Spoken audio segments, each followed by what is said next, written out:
Our next speaker is Dr. Chris Konek.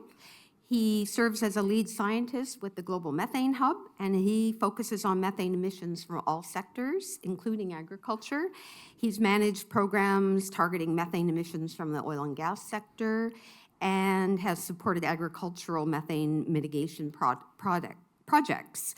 Chris holds a bachelor's degree in chemical engineer from Cornell University and a Ph.D. in physical chemistry from Northwestern University. So help me welcome Chris to the stage. Thank you. Okay, no phones will go off. Now that you've said that, my phone's going to go off there, and I'll feel bad. I also did not bring slides, at least partly because I always mess this sort of thing up anyway, and then it's just awkward. So this is a good way to just prevent that, totally. So lead scientist, Global Methane Hub, and one of the parts of that role for me is leading our Data to Methane Action campaign. And so I wanted to talk about that a little bit in the framework of measurement and data, kind of being a piece of this panel, right? And so this is very cross-sector, right? And so some of this is going to sound like flavors from other sectors, but there is this very strong agriculture emphasis to everything, right? And obviously that's why we're here. So what is driving this sort of need, right? So on one hand, we've entered the era of big data, and in many ways, we entered that a couple years ago, right?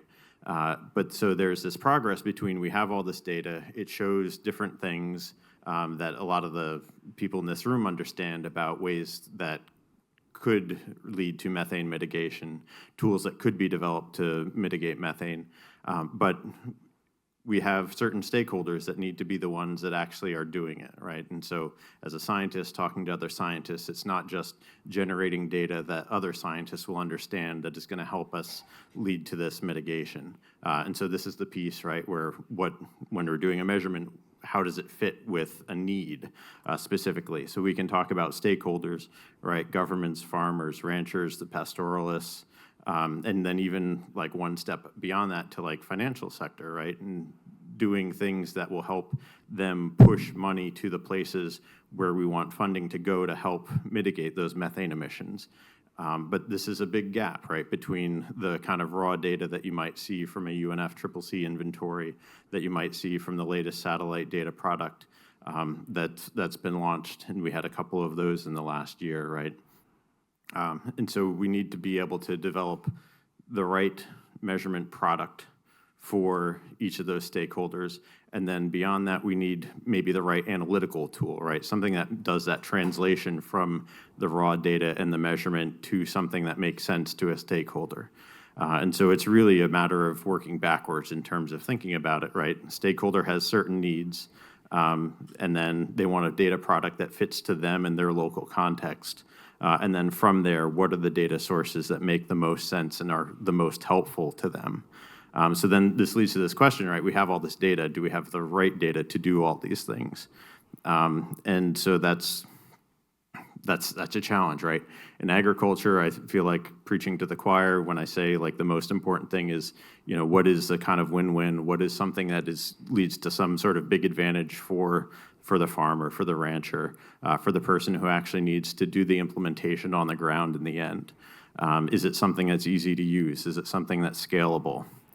We can talk about cost, and we usually think in terms of money, but time and attention, right? How many things do I have going on that I have to manage, right? Like that's a cost in terms of people's most limited resource, which is our time, right? And so all these things are things to think about when we're talking about what the right measurement system, what the right measurement setup is for all of that. And so then I think from this morning, I also wanted to highlight just the importance. We talk in terms of local context sometimes, right? But the needs of someone in Kenya is going to be very different than the needs of someone in Colorado is going to be very different than the needs of someone in Indonesia, right? And so understanding that we can do parts of the capacity building so that there are these even conversations among different groups of people to try to lift everyone up and have that discussion is another part of that I want to make sure is part of the measurement discussion as well, right? A measurement setup that works when a tech can fly from, a specialized laser technology, when a tech can fly from somewhere in Chicago to Indiana to fix it, that's much easier than flying to Africa, right? And so do you have the capacity to do all that local repair, maintenance, et cetera, the technology capacity, the materials capacity, and also the human capacity, the people that understand the instruments to do all that. So I will stop there, looking very much forward to the discussion.